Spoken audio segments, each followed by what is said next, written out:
segregation. Shouldn't be wearing that apartment. If you're caught in the middle of this debate, I'm just honoring my ancestors.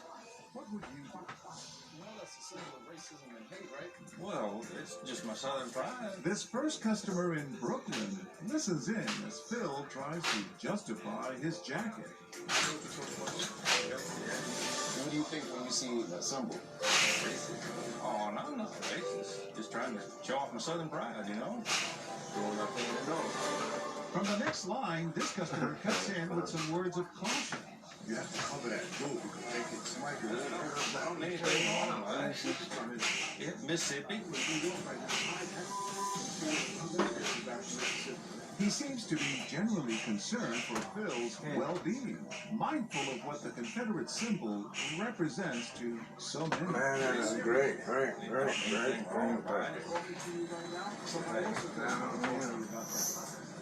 How you doing, sir? What would you do, the TV show? Tell us what you were thinking, please. Just hide that and take it off. What might happen if he doesn't? He's wearing a Confederate flag. They might want to hurt him. He's in Brooklyn. He's in New York now. He's not in Mississippi. Well, now we're in Mississippi, and this time Everybody both customers listen in as our actors make their cases. I think there's a lot of black folks that might find that symbol a little bit on the offensive side, you know? Well, I'm sorry about that. I mean, no offense. Yeah, it's just part of my heritage. It's a little jarring to see that in public so good. With the conversation at a stalemate, Phil engages their case. Y'all think there's anything wrong with it? And he delicately divulges his point of view. History. I would prefer not to do it, but also I prefer more people to I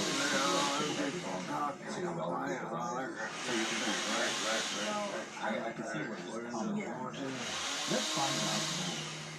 I personally don't bring out my beast because there's a lot more people around here that keep it different. I disagree with you. I've done that every year. People come to anything. Back in Brooklyn, this customer is not offended by Phil wearing the jacket.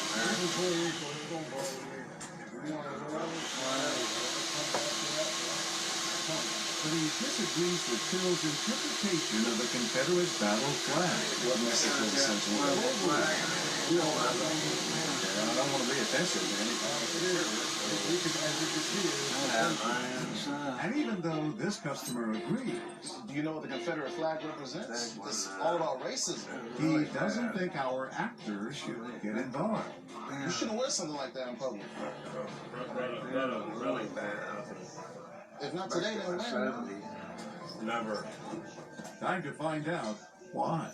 Right away you went like this. Honestly, like to de-escalate the situation. You know, I'm just trying to not try to have a situation to where, cops get involved and next thing you know, somebody ends up in jail. Did you understand why it bothered that African-American young man? To him, I understand, but racism to me is just somebody trying to provoke you. The best way to deal with provocation is just ignore it. Our actors are back at the restaurant in Mississippi. That's a Confederate flag? Yeah. And you think that's okay to go out with that in public, sir? Well, I'm from the state of Mississippi. Yeah, I'm just paying homage to my heritage. This customer wastes no time questioning that same heritage. Phil asked him, where are you all from? Where are y'all from?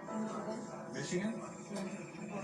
Yeah, I mean, they're not from the South, so you really wouldn't understand. But that doesn't stop these Northerners from having an opinion.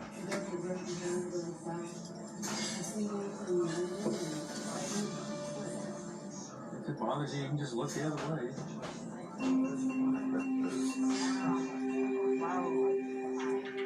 I'm not bothering anybody else. I like my flag, I like my jacket. This is my heritage, my family, my state. With Phil unmoved, this Oregon native makes one final attempt to drive the point home. My family's German. I don't wear swastikas. My family was Nazis, but I don't recognize that as part of my heritage. I can't even believe that you made that comparison. That's where Phil draws the line. My family is not Nazis. And both customers watch as he leaves, upset. I don't feel comfortable around this. We don't get comfortable around you.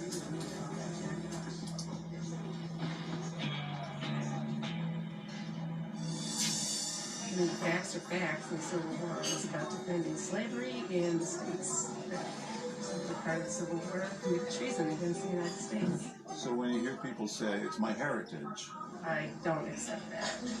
That's just a dog whistle for racism as far as I'm concerned. in real life, Phil, our actor, does not condone the public display of Confederate symbols. Were you surprised, Phil, that they stood up to you? No, considering where they are from, because it's more prevalent down here. You know, you see it often. Down south, I do understand that sometimes it's tough for people to actually have these conversations and for someone to just say, you know what, I'm just going to do the right thing for the right reason. It just, it's hope. You worked with Angela Merkel, you know her well. So I guess the question is, why is she doing this now? Why has Angela Merkel shifted her policy priorities so quickly and is now pushing for this recovery fund? Well, firstly, it's not only Angela Merkel, it's the whole German government that decides about a question like this. And there have been discussions quite vividly the last 2 years already if this austerity that was this path that was taken after the financial crisis, if that was really the right way to go. So it is not that sudden as it seems. And the second point is that it is a completely different situation than in the financial crisis. Here, the virus came and it was nobody's fault. And even you see that the countries that are hit the most, like Italy and Spain, are still suffering from the consequences of the financial crisis and the austerity. Their health system is a lot poorer than because they had to cut down a lot. So I think there was a learning process, and it's a good signal also, especially now for the presidency, of course, being less, let's say, egoistic, more European. And I guess you could also argue Germany does have an interest here in having a strong European economy, a strong single market. Germany makes very good products, but it has to sell them to other countries. Do you think there's an element here of self-preservation too? Oh, there's certainly an element to that, but that was the same argument already in the financial crisis. I mean, this is always very important for Germany because the European Union is by far the largest market for German products.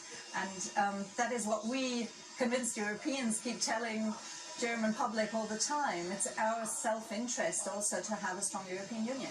And you keep mentioning the German public. For many years, for German voters, the idea of more risk sharing between European countries, the idea of more debt was really a red line. But Angela Merkel is now saying, taking on more debt, it's not going to be a problem now. It's good for the recovery. We need this. How is that affecting the German psyche? What's changed?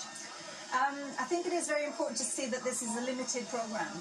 And it's not about old debts. That is very important. I think German public does not see the need or feel responsible for old debts of member states. But this is debts or costs because of the virus, because of the current crisis. And there, everybody, I think, feels the need for solidarity. And next week there's a very important EU summit that's happening here. There's a lot of expectation built into it, but the question is, Angela Merkel wants an early deal. Can she get it by next Friday? It's difficult to say. I mean, it's only 4 countries that have a different opinion. And if you talk to every one of them, they do, I think, see the need for moving. In my opinion, the hardest part will be the Dutch case because they have this internal rivalry between the finance minister and the prime minister about the next elections maybe, and it's always bad if internal affairs mingle into these European questions. So I think with the Swedish, the Danish and hopefully the Austrian we can cope. The Dutch might be a harder issue. So do you think it's an early deal that is going to take a summer negotiation? I think it might take another one, but who knows? It's not a comfortable position to be like the bad guys, and I don't think they expected to be seen as the bad guys, which they are, I think, in most of the public opinion. And I wonder, going back to Mark Rutte, I know that he's been criticized in the German public opinion, especially the more center-left parties have said that this is not the time to play politics given the economic crisis that we're seeing. How is this affecting the relationship between the Netherlands and Germany? Do you see any diplomatic tension? No. This is the normal diplomatic ongoing discussions between member states. No, I think it might be a backlash for the Dutch government, because now everybody talks about their tax saving schedules and about lack of solidarity there, because I mean Benetton and Fiat, for example, Italian companies are paying their taxes in the Netherlands because of some, and probably don't even have very many workers there. And I'm always curious, do you think Mark Rutte, and I know this is almost entering into the idea of public opinion and personal opinion, do you think he likes playing the role of, quote, the bad guy? He's doing well in polls. Well, all the governments, especially the leading parties in the governments, are doing well in polls. That is part of crisis, the normal phenomenon of crisis. I just married a Dutchman, so I know the Netherlands quite well, and I know that Mark Rutte is popular. So I think that he might be the right guy to also, find a compromise. I think that is also what his people expect from him. And just switching over from Angela Merkel to von der Leyen, who also worked for a German cabinet with, you and Merkel too, how is she dealing with these crises? Because I know at the beginning there was criticism that she seemed almost overwhelmed by just how quickly everything was happening. Well, there was a lot of criticism, and I think that was correct, that it started too late and there was too little effort in the beginning. But I think you have to blame a lot also the member states for that, because they, at the beginning, everybody tried to make a point, to show to their public that they were active and doing something. And this is also part of our problem in European politics, that national governments need to present themselves and make points, even if it would be better to shift more competences towards the European Union. So I think, yes, she could have done more, but the member states could have done more. And it's a German presidency. Angela Merkel is German, von der Leyen is also German. Just how synchronized do you think the two of them are in this? They get along very well. They have been working together for a very long time, and I think it can be very useful for the European Union that there are so many strong German women around. We want to focus now on Georgia, also hard hit by the coronavirus outbreak, also hit by a surge of violence. The governor has now declared a state of emergency there, activating up to 1,000 National Guard troops. Atlanta's Mayor Keisha Lance Bottoms will join us live in just a moment, but first let's start with Steve Olsen-Sami with the latest. Good morning to you, Steve. Good morning to you, TJ. There are many here who feel that the governor didn't really need to do this, to put troops again on the streets of Atlanta, that this was a political move. But the governor is saying that if the city can't control its gun violence, then he will. Military vehicles and as many as 1,000 troops from the Georgia National Guard are protecting state buildings in Atlanta this morning after Georgia's governor declared a state of emergency. The troops are a response to gun violence that wounded more than 30 people and killed 5.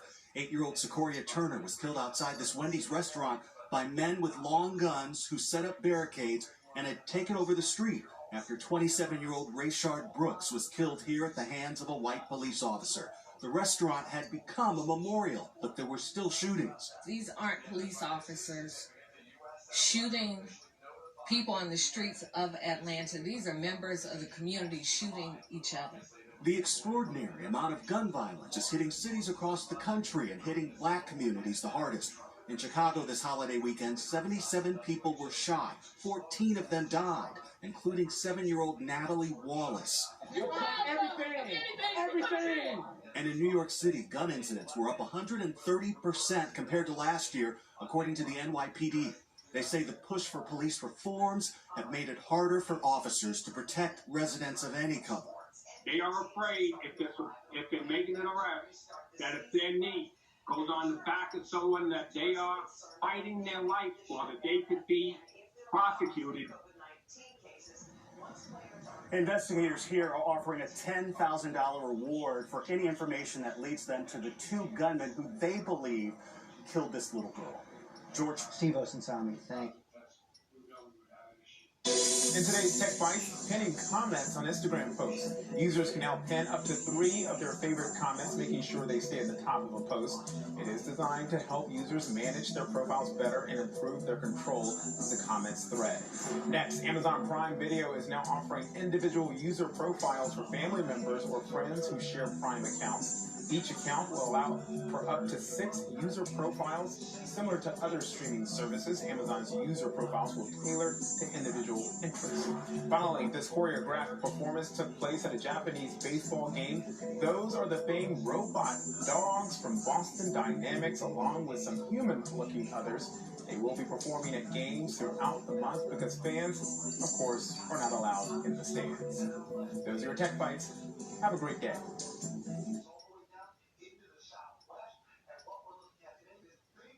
It has always struck me as one of the great overlooked jaw droppers of the scandal-ridden Trump era. That just one of the things that's happened since he's been in office is that his older sister, federal judge Marianne Trump Berry, really did have to give up her lifetime seat on the federal bench in order to avoid a judicial ethics inquiry into a massive multi-million-dollar alleged years-long tax fraud scheme that she reportedly engaged in with her family, including with her brother, who is the sitting president. I mean, we don't even think of that as one of the Trump scandals, but like that's bigger than any other presidential scandal of my lifetime. It's one of the forgotten scandals of this presidency. I mean, you know, there was Billy Carter, right? There was Roger Clinton. There was Neil Bush, right? I mean, there are presidential sibling embarrassments. But since when has a presidential sibling had to resign from the judiciary to avoid scrutiny of the things she did with the president with taxes and their family money? That's from page 193 of the book. Quote, this is Mary Trump speaking in her own voice. Quote, I met with Marianne, her aunt, the president's older sister. I met with Marianne again shortly after the article ran. She denied all of it. She was just a girl, after all, she said. When a piece of paper requiring her signature had been put in front of her, she'd signed it, no questions asked. She said, this article goes back 60 years. You know that's before I was a judge. She said this as if the investigation had also ended 60 years before. She seemed unconcerned that there would be any repercussions. Although a court inquiry had been opened into her alleged conduct, all she had to do to put an end to that was retire as a judge, which she did, thereby retaining her $200,000 a year judicial pension. Well, the article in question, Mary Trump says, I met with her again shortly after the article ran. The article in question, the one that caused the president's sister to resign her lifetime appointment as a judge, because that was the only way she could preclude the judiciary from running an inquiry into what she allegedly did. The article in question was, of course, the Pulitzer Prize-winning gigantic investigation into the president's financial past that the New York Times published in October 2018.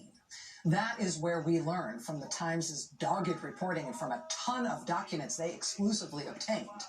That's where we learned that the president had received hundreds of millions of dollars from his father, not the $1 million loan that he had long publicly claimed was his sole inheritance from his father. That's where we learned about the president and his family running this reported scheme by which they systematically undervalued their assets to the tune of hundreds of millions of dollars, basically to cheat on paying taxes. That's where we learned that the president and his family went so far as to create a fake company to siphon money out of their father's company without having to pay taxes on it.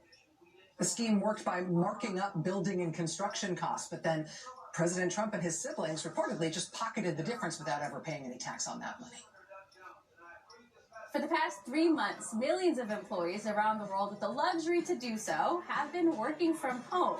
As we aim to return to normalcy, workers will undoubtedly be eager to go back to the office. I know I am. But the offices we go back to will look very different. Architects, innovators, health officials, and scientists are working together. So what will that office look like? Well, let's redesign it together. In fact, let's redesign an office almost all of us are very familiar with. America's favorite office, Dunder Mifflin. At the end, we'll reveal the new and improved office layout designed specifically for a post-COVID-19 world.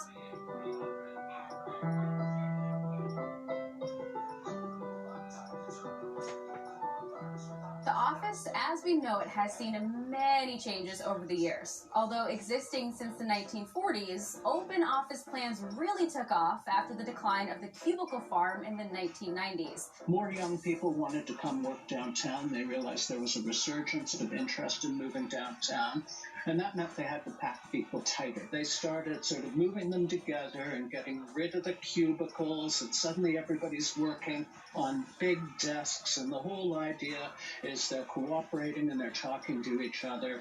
But today, open office plans pose serious risks in a post-COVID-19 world and are already being rethought. This is really an opportunity to fix what was already starting to kind of go awry. That people say they work best in open environments that have ample private spaces. So let's get started and redesign Dunder Mifflin piece by piece.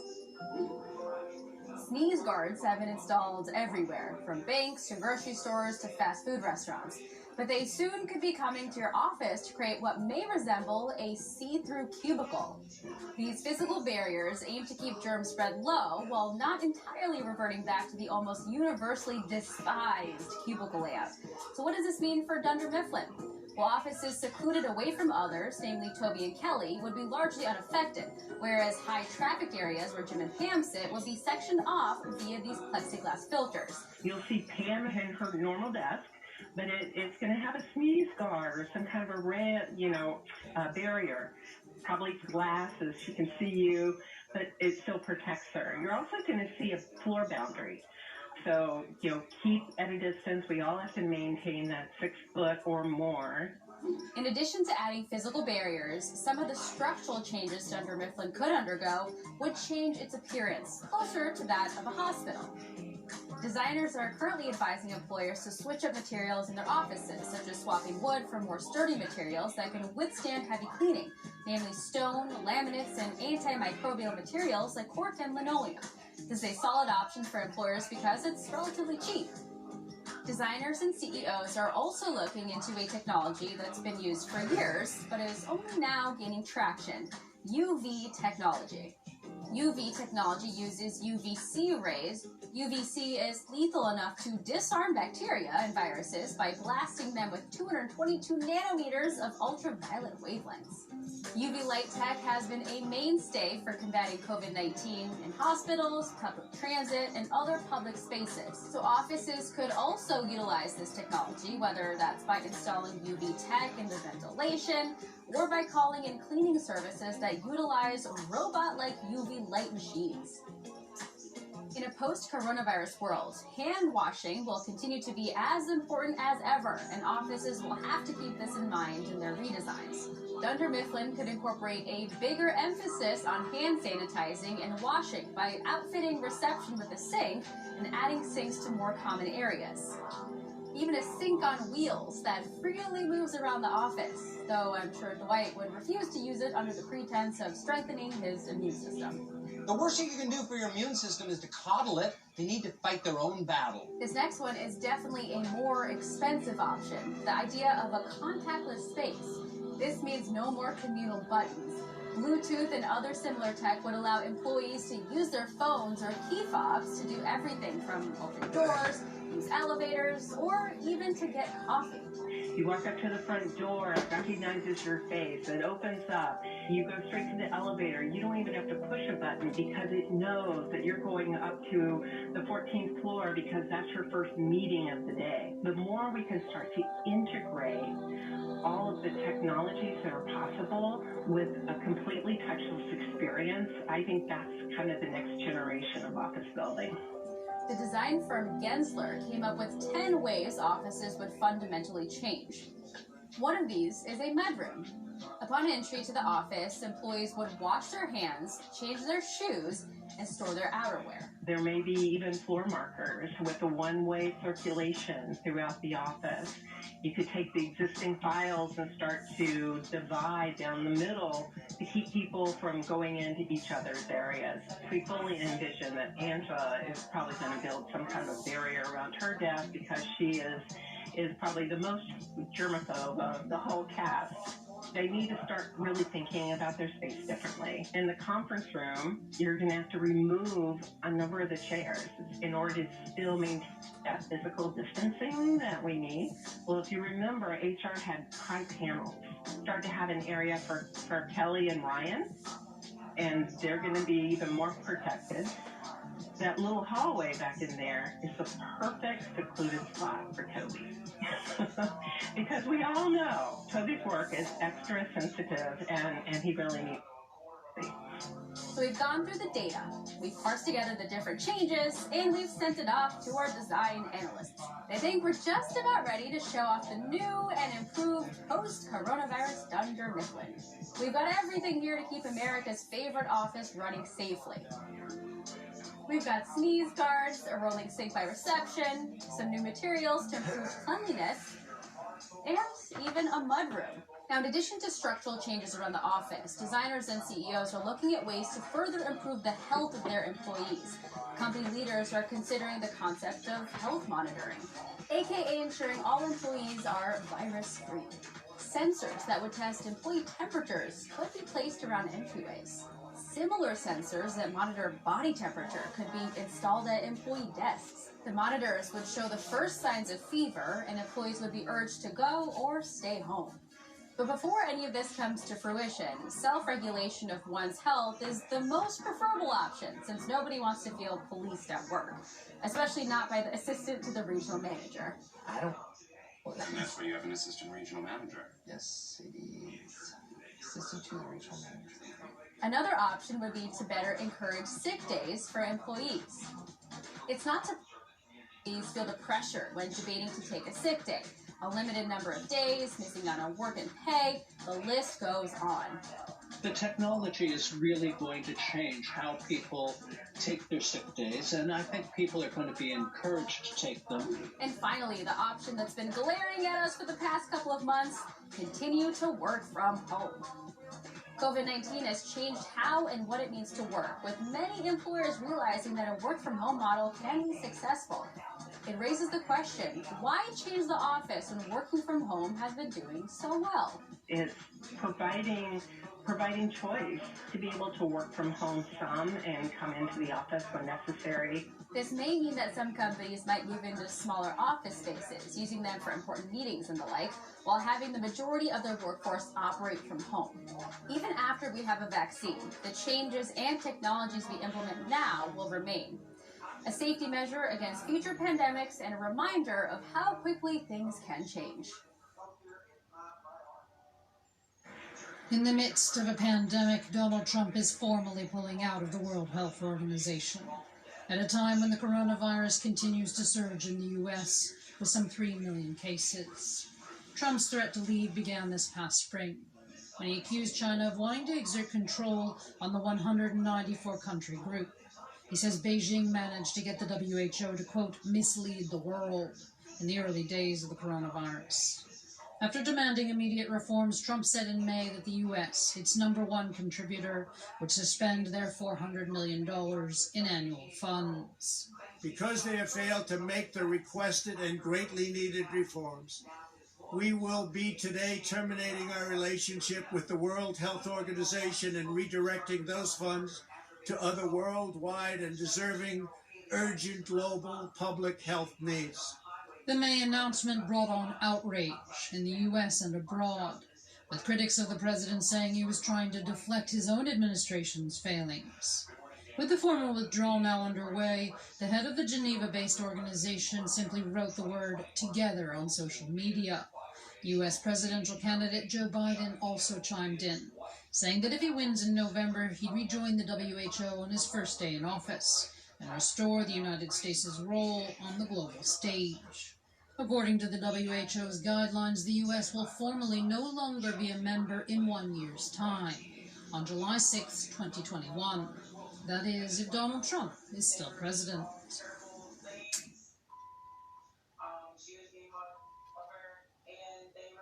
Good evening from New York, I'm Chris Hayes. You know, night after night, we talk about just how poorly this country is doing with containing the coronavirus. But we are not completely alone.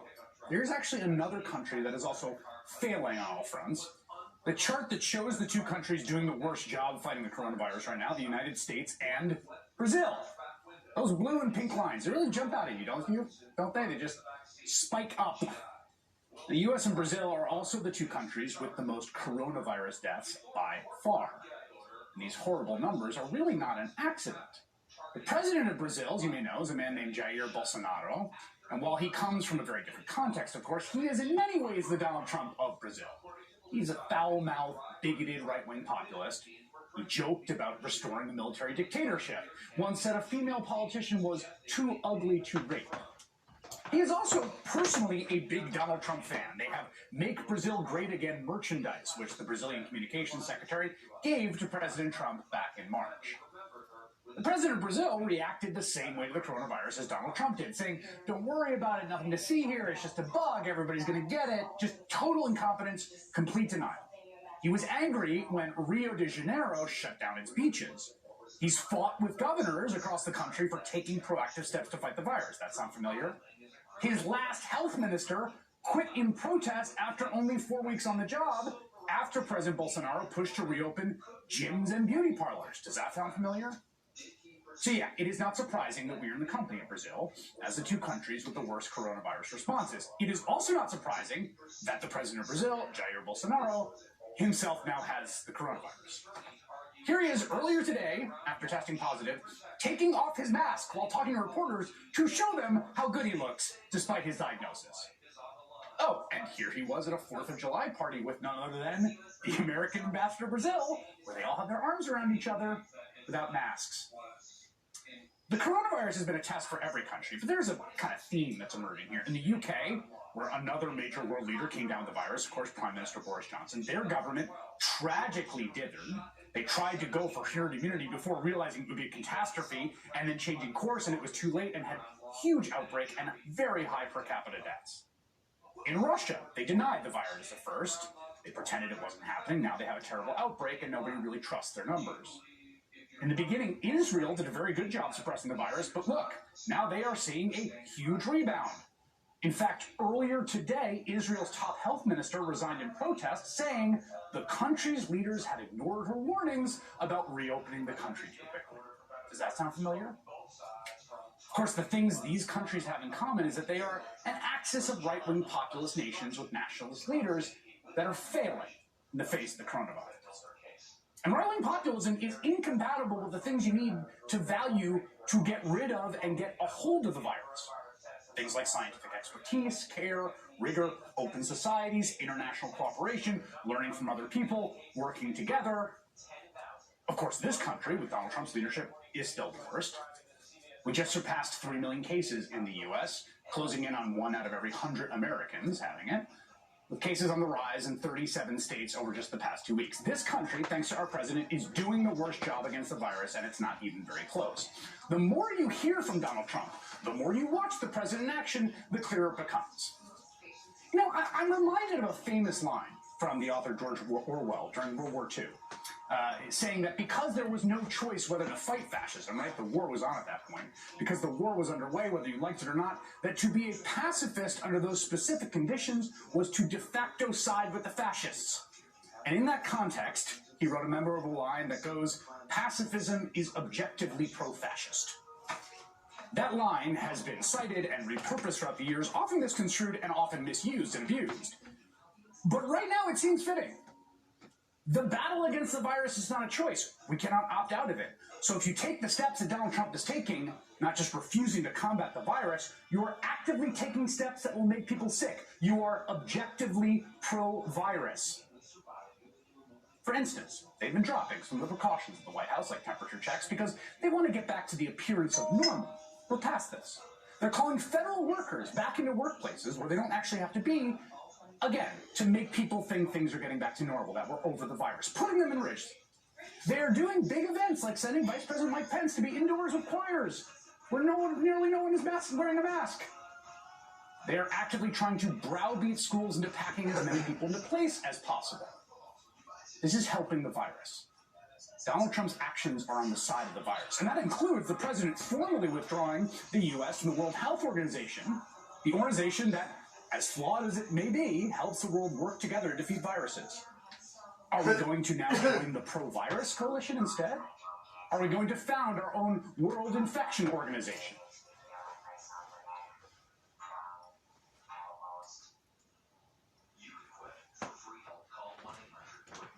Hour or so.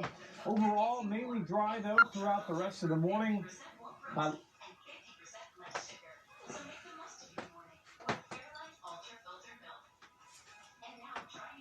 Lunchtime is when I really expect these showers to pick up in intensity, becoming wider spread after lunch, and that brings in that areas of heavier rainfall through the middle of your afternoon and into the evening. Some loud rumbles of thunder, periods of heavy rainfall.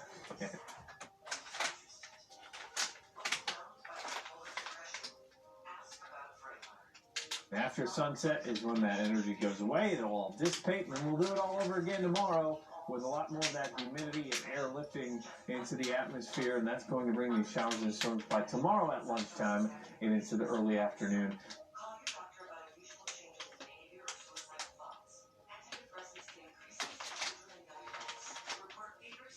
With these hit-or-miss storms bringing in sunshine where we aren't seeing those storms, which will help bring up that heat towards that 90-degree mark the next 2 days. Now, how much rain are we talking? Some spots may not see any at all, while others could see more than an inch real quick as the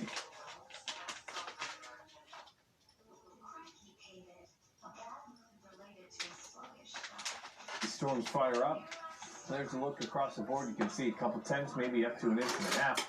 So if you are heading to the pool today, I urge you to download that First Alert Weather app with your locations and alerts set so you get that notification from Brad saying lightning's been detected in your area. And that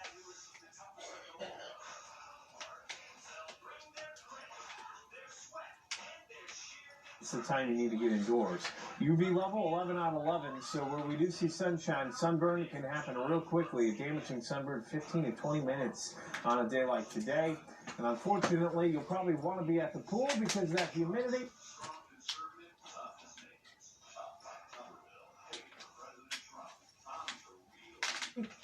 at the top of the charts. Not unfortunately, well, bless you, that you want to be at the pool, but unfortunately that we've got to deal with this humidity. Unfortunately, again, there's no break, as it does look like it'll be a summer-like stretch here as we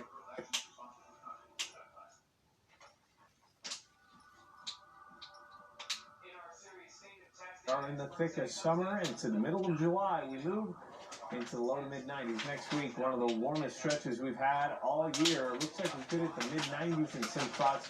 Factor in humidity, it feels like temps into the triple digits.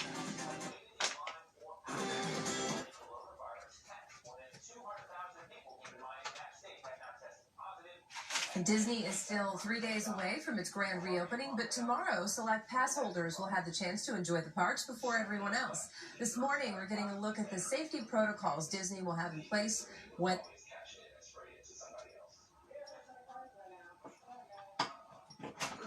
that happens. Channel 9's Ashley Evan is live near Disney now, and Ashley, there's a big focus on technology and training. Yeah, there's so much, and this is so detailed. Take a look. This is the Disney blog, and they've got all of this in here so that people know what to expect. Smaller crowds, temperature.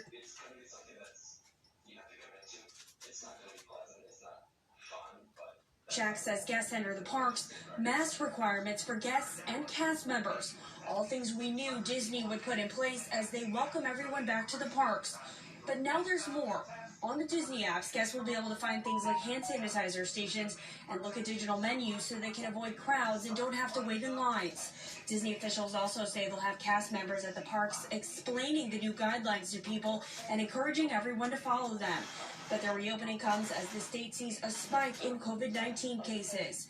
We asked Governor Ron DeSantis if that will force him to look at rolling back reopening measures. At what point would you consider having the theme parks close again? They've been doing a good job. We need to keep people working, keep society functioning, and combat it that way. And I think we will.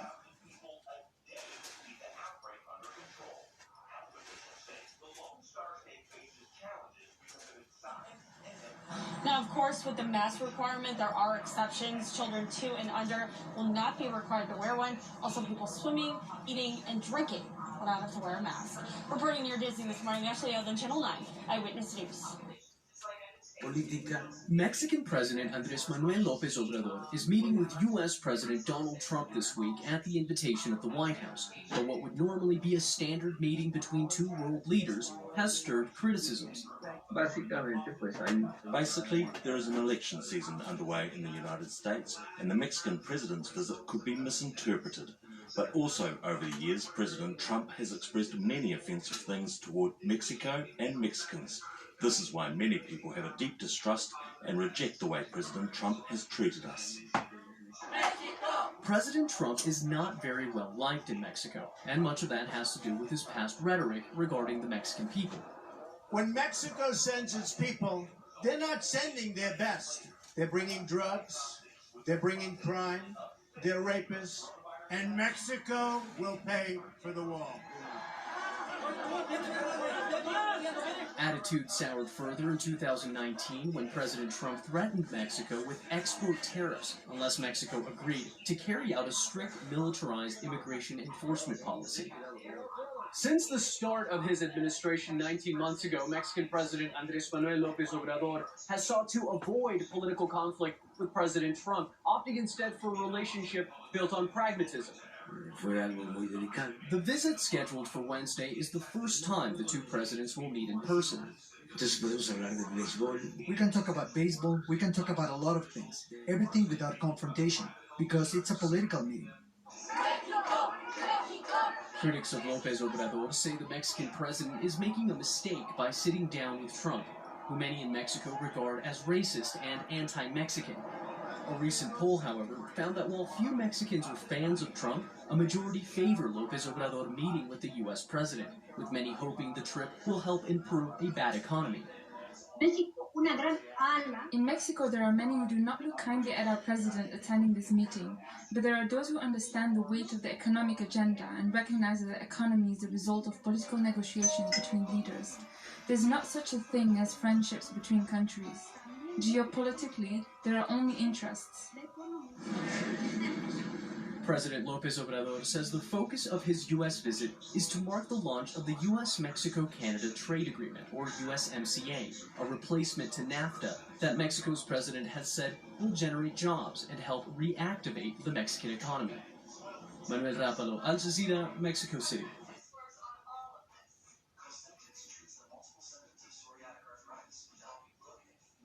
Brandon, thank you. Well, we start this morning with breaking news in Huntsville. One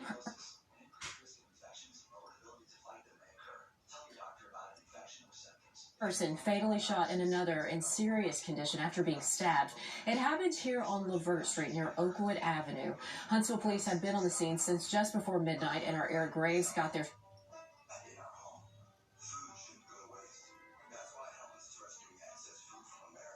Shortly thereafter, he joins us now live with what's happening right now. Eric, good morning. Hey, Haley, it's a much less busy scene than it was when I got here about 12:30 last night, but there are still things going on. We're back here on the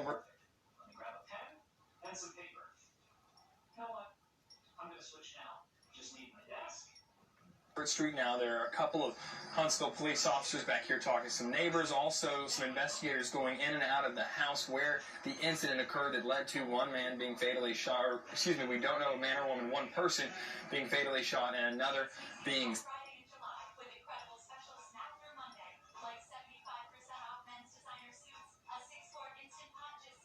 stabbed and going to Huntsville Hospital. And when I got here around 12:30, there were more than a dozen Huntsville police cars. Officers were back on Levert Street talking to witnesses and trying to figure out all that happened. Officers were also walking a police dog around the parking.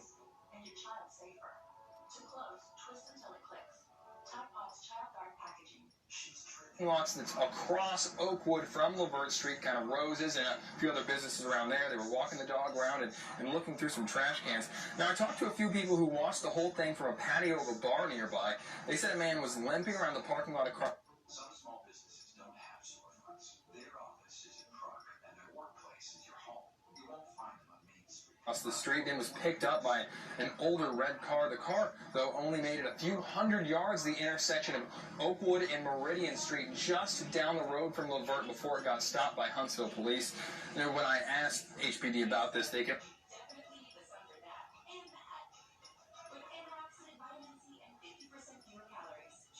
only confirmed the car and its passenger and driver were part of the investigation, but couldn't say anything further. They did say they were talking to a lot of people at that point, trying to figure out what was going on. Now, it is worth noting HPD does have an upsetting history with this street. Back in December,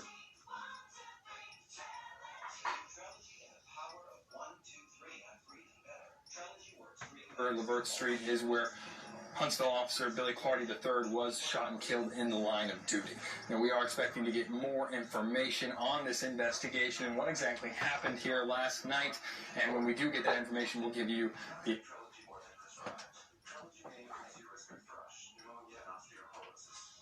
update. Reporting live in Huntsville, Eric Graves, WAFF 48 News.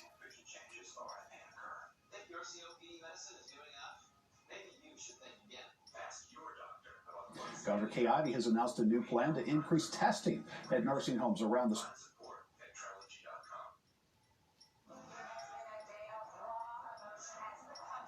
state of Alabama. In fact, she's freed up more than $18 million for this project. WAFF 48's Kelly Miller live with more details about these funds and how they plan to use them. Kelly. Trent, yes.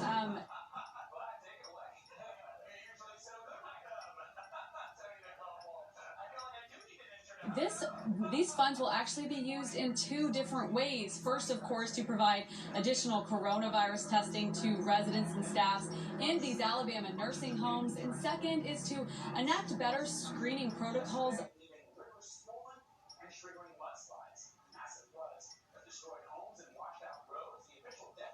of the virus. Now, in total, Alabama received about $1.9 billion under the CARES Act to help battle COVID-19. $250 million of that total was designated to support the delivery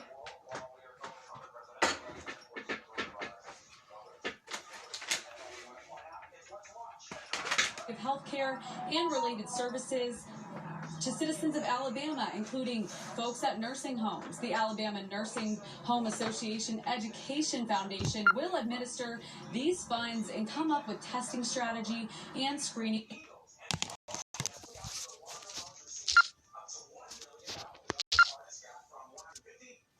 protocols.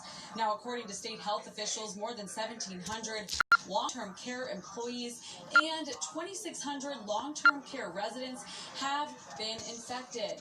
And we are told that these funds will, of course, be distributed evenly